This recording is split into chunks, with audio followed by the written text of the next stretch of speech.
Hello மக்களே, ரூம்குள்ளே போனாலே ஒரே தும்பல். என்னடான்னு பார்த்தா கதவு, ஃபேனு, ஜன்னலுன்னு சொல்லி எல்லா இடத்துலையும் ஒட்டுறங்க. எப்படி தான் இந்த டஸ்ட்டு உள்ளே வந்துச்சுன்னே தெரியல. சரி, ஏசி கூலிங் வரலேன்னு சொல்லி க்ளீன் பண்ணலான்னு அதை கட்டின பிறகு தான் தெரியுது ஏசி ஃபில்டரில் அவ்வளோ டஸ்ட்டு. சரி, அந்த ஃபில்டரை எடுத்துகிட்டு பார்த்தா ஏசி ஃபுல்லாக செம டஸ்ட்டுங்க. அதுக்கப்புறம் ப்ரெஷ்ஷை வச்சு க்ளீன் பண்ணி முடிச்சுட்டு, இந்த ஃபில்டரை நான் எப்பயுமே ப்ரெஷ் வச்சு தான் க்ளீன் பண்ணுவேன். அப்போ தான் அப்பா சொன்னார், ஃபோர்ஸாக வர வாட்டரில் காமி அது டஸ்ட் எல்லாமே க்ளீன் ஆகிடும்னு சொன்னதும் அதை போயிட்டு க்ளீன் பண்ணி முடித்து ஏசியை ஃபுல்லாக தொடச்சி ஃபில்டரை மாட்டி அதை செட் பண்ணுறதுக்கே 1 மணி நேரம் ஆகிடுச்சுங்க. இந்த வேலையை முடிக்கிறதுக்குள்ளேயே டயர்ட் ஆகிடுச்சு. அதுக்கப்புறம் ஒரு காஃபியை வச்சு குடிச்சிட்டு அம்மா சிக்கன் வாங்கிட்டு வந்தாங்க. என்ன தான் செய்ய சொன்னாங்க, பட் என்னால் முடியல. இந்த வேலையை முடிக்கிறதுக்கே டயர்ட் ஆகிடுச்சு. அப்புறம் பாப்பா நான் செய்கிறேன்னு சொல்லி அவளே ஆரம்பிச்சிட்டா சிக்கன் கிரேவி செய்கிறதுக்கு.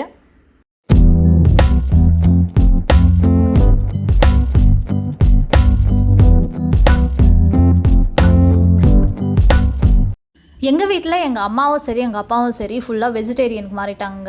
அவங்க சுத்தமாக நான்வெஜ் சாப்பிட மாட்டாங்க, முட்டை கூட சாப்பிட மாட்டாங்க. ஆனால் நானும் என் தங்கச்சியும் நான்வெஜ் தான் கேட்போம். அதனால் அவங்க என்ன பண்ணுவாங்கன்னா, கடையில் வாங்கிட்டு பிரியாணியை கொடுத்துருவாங்க, ரெடிமேட் வாங்கிட்டு கொடுத்துருவாங்க. அப்படி சாப்பிட சொல்லுவாங்க. எங்களுக்கு அது சாப்பிட்டு போர் அடிச்சதுனால அதுக்கப்புறம் சிக்கன் வாங்கிட்டு வாங்க, சிக்கன் கிரேவியாக செய்கிறோன்னு சொல்லி அதுக்கப்புறம் அடம் பிடிச்சி சிக்கன் வாங்கிட்டு வர சொல்லி பாப்பாவே சிக்கன் கிரேவி செய்கிறேன்னு சொல்லிட்டா.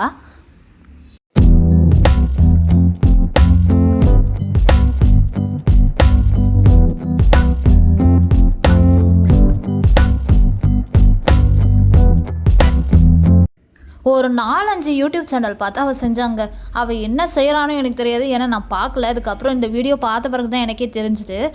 இதில் இன்னொரு விஷயம் என்னென்னா, எல்லாத்தையுமே அவள் ஃபஸ்ட்டே ரெடி பண்ணி வச்சுக்கிட்டா. இஞ்சி பூண்டு, தக்காளி, வெங்காயம் அப்படின்னு சொல்லி எல்லாத்தையுமே ஃபஸ்ட்டு ரெடி பண்ணி வச்சுட்டு அதுக்கப்புறம் தான் அவள் ஸ்டார்ட் பண்ணால்.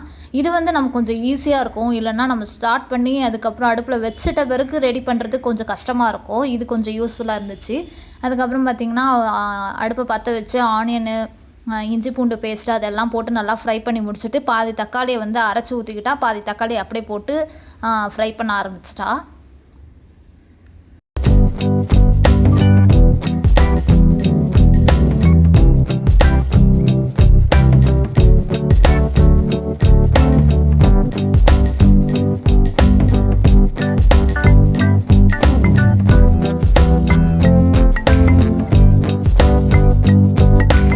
இப்போ தாங்க நான் பார்த்தப்போ தான் தெரிஞ்சுது, இது கிரேவி மாதிரியே இல்லையேடி, ஒரு மாதிரி தக்காளி தொக்கா இருக்கேன்னு கேட்டதுக்கு, நீ போய் உட்காரு, நான் செஞ்சு எடுத்துகிட்டு வரேன்னு சொல்லி அனுப்பி விட்டாங்க.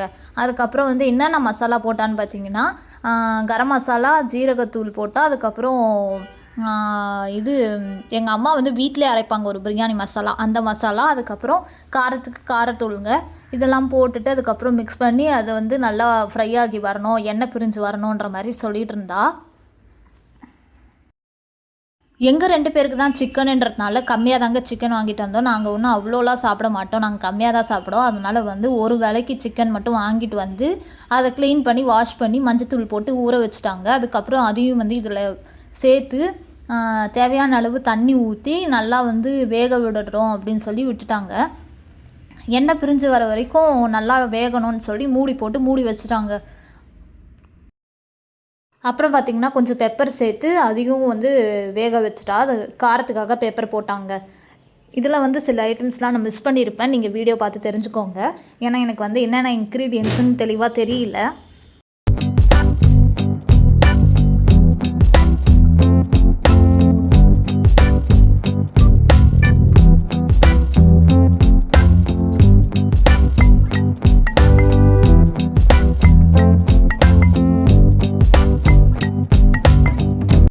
லாஸ்ட்டாக கொத்தமல்லி கட் பண்ணி அதில் போட்டு சூப்பராக கிரேவி ரெடி ஆகிடுச்சுங்க. அதுக்கப்புறம் சுட சாப்பாடு தட்டில் போட்டு கிரேவி வச்சு சாப்பிட்டோம். உண்மையாகவே டேஸ்ட்டு சூப்பராக இருந்துச்சுங்க. இன்னும் லைட்டாக காரம் தான் இருந்துச்சு, ஆனால் டேஸ்ட்டு சூப்பராக இருந்துச்சுங்க.